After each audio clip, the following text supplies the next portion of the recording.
Okay, all you wonderful worm people, we are working in tower number 3. This is spin number 7. Boss has come to work today, keeping me in line, and fell asleep. Worthless. Total worthless. It's really a rainy, nasty, cold, wet, snowy, slick day today. We have definitely had the cold weather. There's some onion. It's still, we're kind of just letting those things try to grow. Still making it. A couple onions here. Put them up there. This bin looks terrible. I hate these crunchy sides. Now, see, there's a cocoon there, and I don't know. Hopefully she didn't desiccate because of this turning that I'm doing. You know, moving them from the... Possibly she was on the bottom, and then when I turned it, she came to the top, and I was hoping that that doesn't cause them to desiccate. I'm sure that's what the cocoon outer casing is all about, to, you know, protect them under all conditions. Yes, the worm hopes that they're going to stay in that dry environment when they lay it, but that doesn't mean that they're going to, because obviously the soil can be turned anytime an animal comes by, like a mole, and ends up pushing the soil up. And then, so thinking there are plenty of backup mechanisms. We got wool in here! I see it, I see it, I see it. Okay, so I'll just take some, set it off to the side. I'll wash it, and we'll see what we got left on the hair shaft. And do we have any damage on that hair shaft? I don't know. I looked at that other one under the microscope, and I'm not seeing it, but we don't want any damage to the protein fiber. And that's, you know, apparently when you put it in the vat method, it doesn't destroy the fiber enough. So this will be really interesting to see if it will actually even remove the wax from it. The vat does not do that.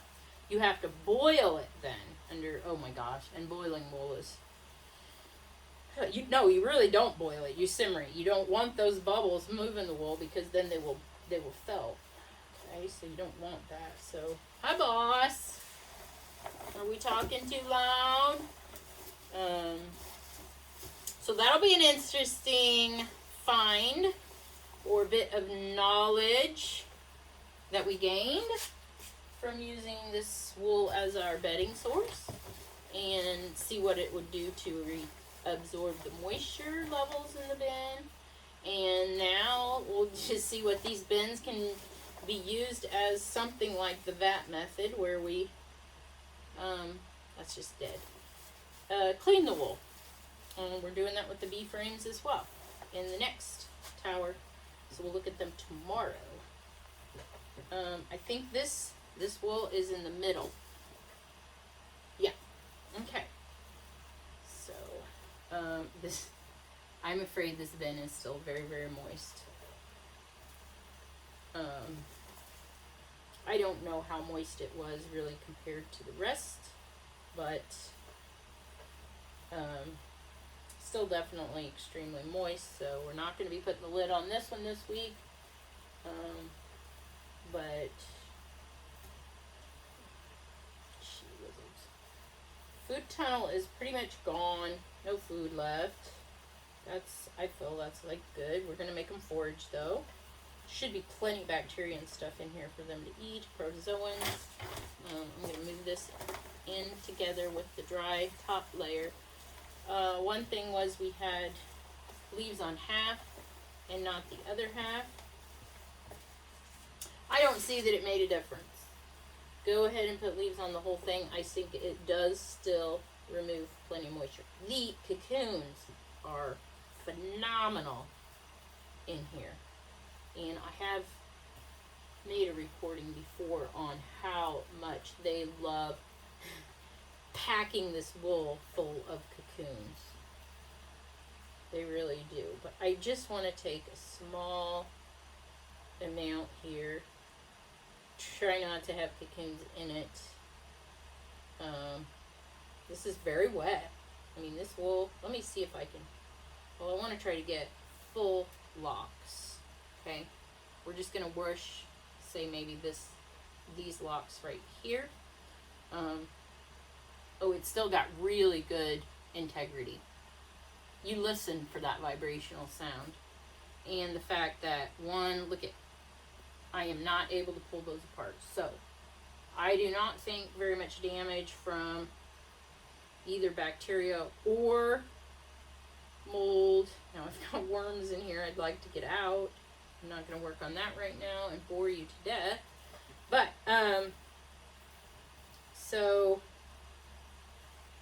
very, very happy with that there.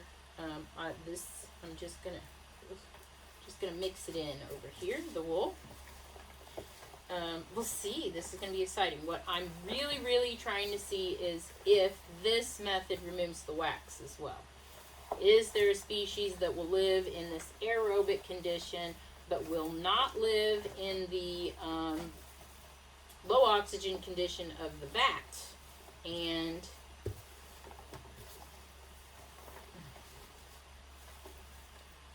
gain knowledge on that. See, that's a super nice piece right here that I'm just trying to find locks that are really held together real well, like this here. Oops. Yep, it's still, I don't feel like it's been compromised at all at this point. Okay, making notes there. Oh, people would die. They would be like, no, I am not spinning a fleece that's been in that. Until we then send it to the mill and have it cleaned. And then look at how beautiful and soft. And it doesn't have to use any harsh chemicals to be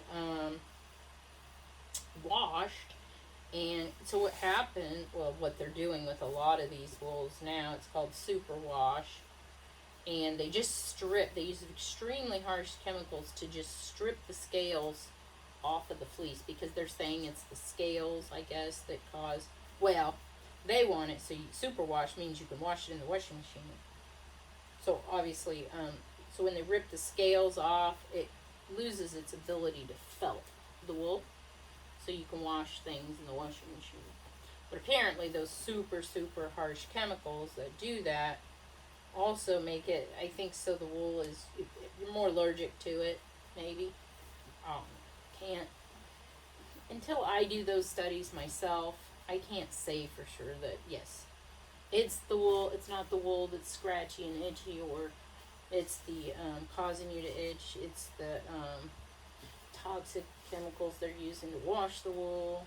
I can't say unless I was the one doing the experiment, probably myself, because a lot of times some of these experiments are super flawed, and you have to go in and read your material methods section to be able to judge for yourself whether you think it was a very solid.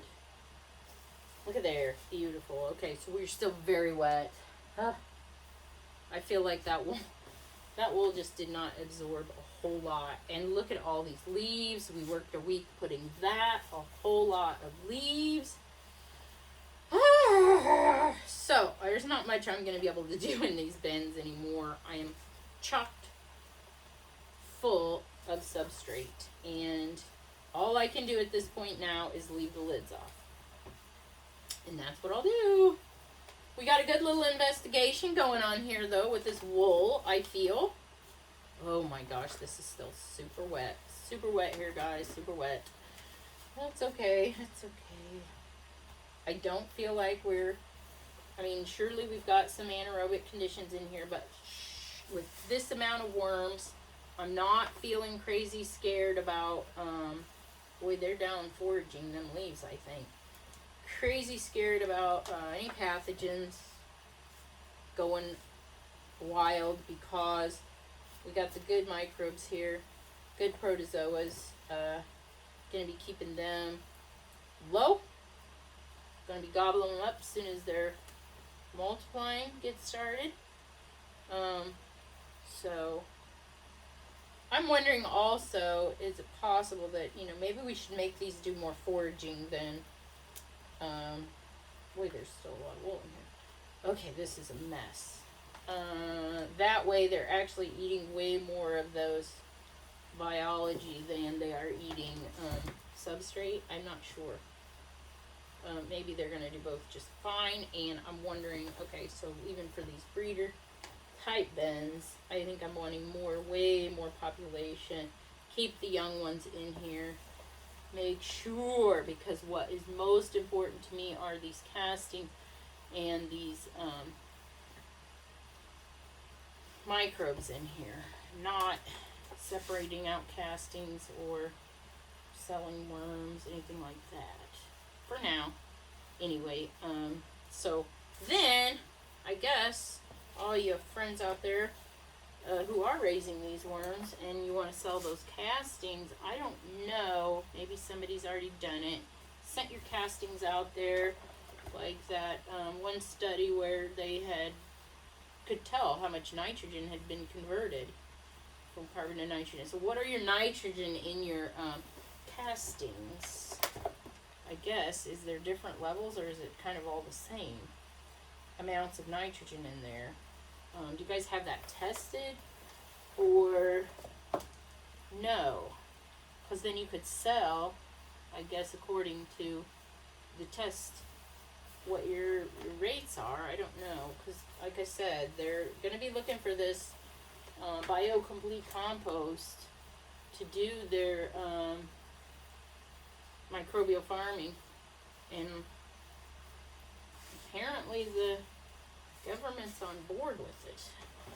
So when they really start funding it, I mean, because I guess I just signed up for a program where they'll help me with cover crop costs. They will pay me to stop tilling, and okay. There's also nutrient, and they're going to do this nutrient, so they're going to do the soil testing I think it's every acre, and I understand and I do realize that my soil has been probably contaminated for a long time, and but I'm working on that. Trust me, I'm working on it. I wouldn't be doing this right here if I didn't believe that this was the right thing to do. And I quit my chemical use because every spring, there's something going on, because these bees, every spring, they're dying. These bees are getting diseases, and I think it's because the lack of nutrition in the plants, possibly because their pollen maybe not getting have as much nutrition in them, and also the soil. I mean, I don't know, that these bees may go and dig around and, you know, get certain things from the soil to help them fight these. I mean, humic acid. I mean, is that lacking from moisture, puddles, when the bees are out there getting those puddles? Can they use that humic acid to come in and alter the pH in the hive? I mean, this stuff all has to be looked into and researched. And okay, this bin is done. I planted the onions. See, there's something wrong with me, don't you? Thank you for admitting. Here we go. Moisture still super. I'm going to say our population is way more than medium now. I think we've bumped up to a black population. Castings, I'm going with a medium bead too. I think it's a little more in there than, just for the fact that we're getting such larger population than we are really turning the castings over more. So we're on the medium bead with our, took the avocado because we are foraging now. Should we put that, what I used for the yellow bead was my new breeder bin. I started one. So I think when I start the new breeder bins, I should do a full tower each time. I will try to come up with a bead for new breeder bin, and I think since our green and our bead that's actually in line with the green, if I'm doing the yellow bead, that means we're foraging in a bin. So after this, I'll put yellow beads on all of these guys right here since I didn't feed them. They're foraging, and that way when I come in, that yellow bead stands out. And say if I have one bin that's not needing to eat so much, they are foraging, and don't leave them foraging too long, kind of type of thing. That'll stand out and say, hey, you know, how long have you been having them forage, and is it possible that you're going to start reducing your population or shrinking your worms because you've left them foraging too long?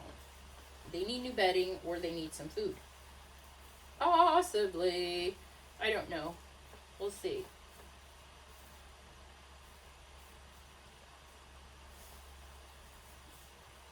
Okay.